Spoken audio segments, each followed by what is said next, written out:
ఈ రాష్ట్రం 3,34,77,554 అనే సంఖ్య. మరి ఈ 98,52,168 ఎవరు ఎక్కడికి వెళ్ళిండ్రు? 3,30,30,000 ఈ సంఖ్య తీసేస్తే 4,33,29,722 ఒక అధికారిక వెబ్సైట్లో ఉన్నటువంటి లెక్క. దాంట్లో 3,32,00,000 ఓటర్లు అన్న. నేను చెప్తున్నది అధికారిక వెబ్సైట్ లెక్కనే చెప్తున్నా, ప్రభుత్వం పెట్టినటువంటి వెబ్సైట్ లెక్కనే చెప్తున్నా. అయితే ఈ 98,52,168 మంది తక్కువ ఎస్సీ మీద చూపిస్తున్నారు. సరే, తక్కువ ఎస్సీ చూపిస్తున్నారు. ఇక ఇంట్లో ఇంకా ఒక గొప్పగా మాకు అనుమానం వచ్చే విధంగా కుట్ర జరిగినట్టు అనిపిస్తున్నారు అధ్యక్ష.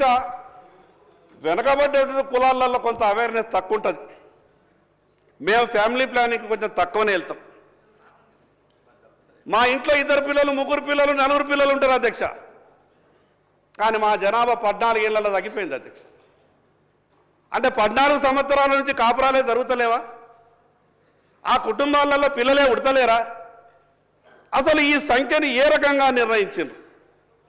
నేను గౌరవ ముఖ్యమంత్రికి మీ ద్వారా విజ్ఞప్తి చేస్తున్నానంటే, మీరు మాట ఇచ్చిండ్రు, ఏం తొందరపడకుండా. స్థానిక సంస్థల ఎన్నికలు 6 నెలల తర్వాత పెట్టుకున్నారు, ఏం కొప్పలు మునిగేది ఏం లేదు. కానీ మీరు ఎక్కడ స్థానిక సంస్థల ఎన్నికల సమయంలో పెట్టకుంటే ప్రభుత్వానికి చెడ్డ పేరు వస్తుందనో, మీకు వ్యతిరేకత వస్తుందనో బీసీలకు మాత్రం అన్యాయం చేసేటటువంటి ప్రయత్నం చేయకండి. ఒక పక్క మీ నాయకులు రాహుల్ గాంధీ గారు పార్లమెంట్లో నిన్ననే మీరంతా కూడా ప్రసంగం వినిండొచ్చు. ఎంత గొప్పగా మాట్లాడింది అధ్యక్ష. చాలా సంతోషం అనిపించింది అధ్యక్ష నాకు రాహుల్ గాంధీ గారి మాటలు వింటే. ఎక్కడ ఈ తెలంగాణ రాష్ట్రంలో అమలైపోతాయి అనుకున్నా. రేపే మా శాసనసభ సమావేశం ఉన్నది. వీళ్ళు మొత్తం కూడా లెక్కంతా పెట్టి రాహుల్ గాంధీ గారి మాట విని తెలంగాణ రాష్ట్రంలో అమలు చేస్తారేమో, నా బీసీలంతా కూడా సంతోషపడతారు, మా ఇన్ని సంవత్సరాలు మా బీసీలకు జరిగినటువంటి అన్యాయం అంతా దూరం అయిపోతుందేమని నేను చాలా సంతోషపడ్డాను. కానీ అధ్యక్ష, ఇక్కడ జరుగుతున్నది ఏంటిది? పార్లమెంట్లో రాహుల్ గాంధీ గారు మాట్లాడినటువంటి మాటకు తెలంగాణ రాష్ట్రంలో జరుగుతున్నటువంటి తీరుకు ఎక్కడ కూడా పొంతల లేనట్టు అనిపిస్తూ ఉన్నది అధ్యక్ష. మాకు జరుగుతున్నటువంటి అన్యాయం అంతా ఇంత కాదు అధ్యక్ష. మేము ఏం పాపం చేసుకున్నామో అధ్యక్ష, మాకు రాజకీయ పార్టీల దగ్గర టికెట్ల కాడికి వెళ్ళి మా పంచాయతీ మొదలవుతుంది. మొదలంటారు అధ్యక్ష, ఈ జనాభాలో సగం ఉన్నటువంటి మీకు ప్రతి పార్లమెంటులో సగం సీట్లు ఇవ్వాల్సిందే, మీరు గట్టిగా పనిచేయండి, మీ వెనుక మేమున్నామంటారు అధ్యక్ష. ఎట్లయితే ఎన్నికలు సమీపిస్తాయో అప్పుడు సమావేశాలు అయిన తర్వాత అంటారు, లేదు సగం కాదు కానీ పార్లమెంటుకు 2 సీట్లు మాత్రం గ్యారెంటీ ఇస్తాం, మీరు మేమీ ప్రిపరేషన్లలో ఉండరని చెప్తారు. ఇక చివరికి నామినేషన్ల దగ్గరికి వచ్చంటే ఇక కాదు, కొద్దిగా అడ్జస్ట్ అయితే లేదు, ఒత్తిళ్లు ఉన్నాయి, ఆ 15-20 సీట్లు ఇస్తారు అధ్యక్ష రాష్ట్రం మొత్తం మీద. ఇక దాంట్లో కూడా ఏమి ఇస్తారు అధ్యక్ష? హైదరాబాద్లో 5 సీట్లు ఇస్తారు. ఆ హైదరాబాద్లో రాహుల్ గాంధీ గారు కానీ రేవంత్ రెడ్డి గారు కానీ ఎవరు నిలిచినా కూడా గెలిచేటటువంటి పరిస్థితి ఉండదు. కానీ అటువంటి సీట్లని మాకు అప్పగిస్తారు అధ్యక్ష.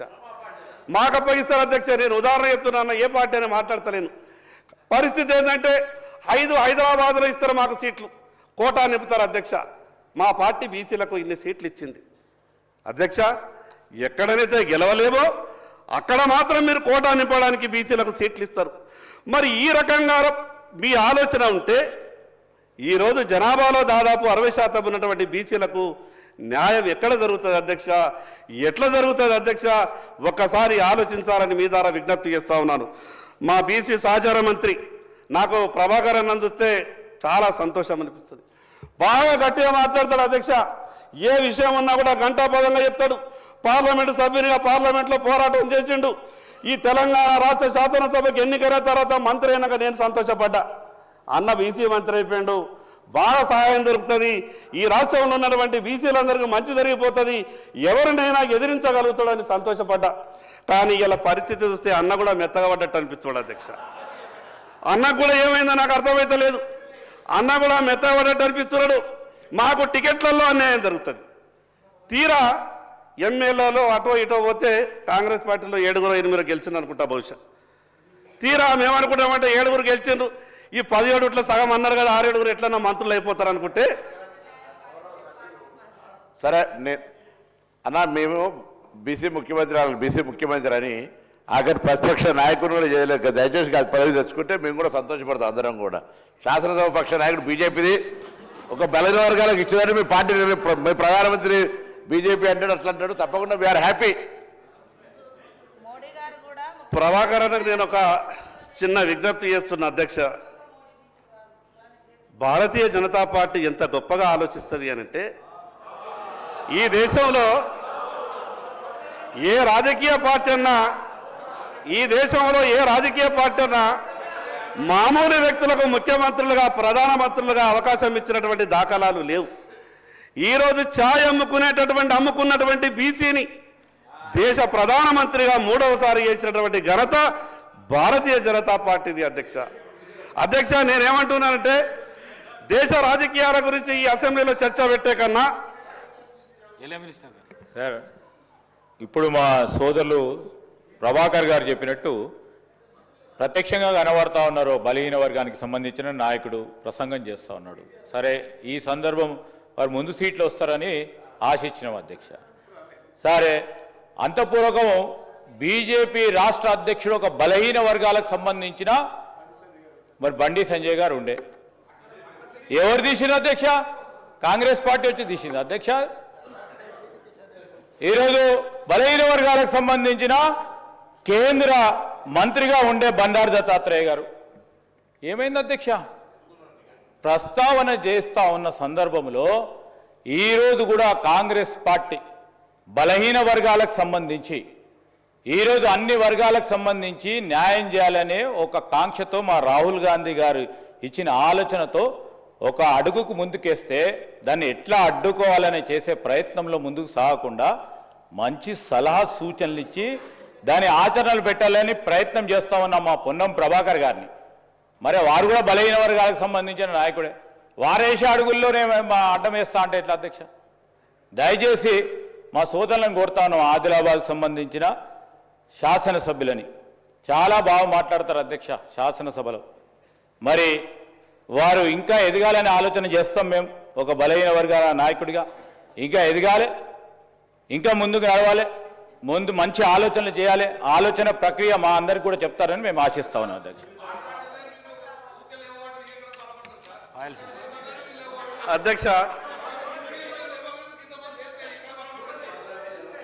అధ్యక్ష, నేను మొదటిసారిగా ఎన్నికైనటువంటి శాసనసభ్యుని. దయచేసి నేనేమైనా తప్పులు మాట్లాడితే దాన్ని సవరించండి. మీ ద్వారా ప్రభుత్వానికి ఒక విషయం చెప్పదలుచుకున్నాం. సరే, ఎన్నికల సమయంలో రాజకీయ ప్రసంగాలు, ఓటర్లను ఆకర్షించడానికి రకరకాల వ్యవహారాలు అవి సహజంగా జరుగుతున్నాయి. కానీ నేనేమంటున్నాను,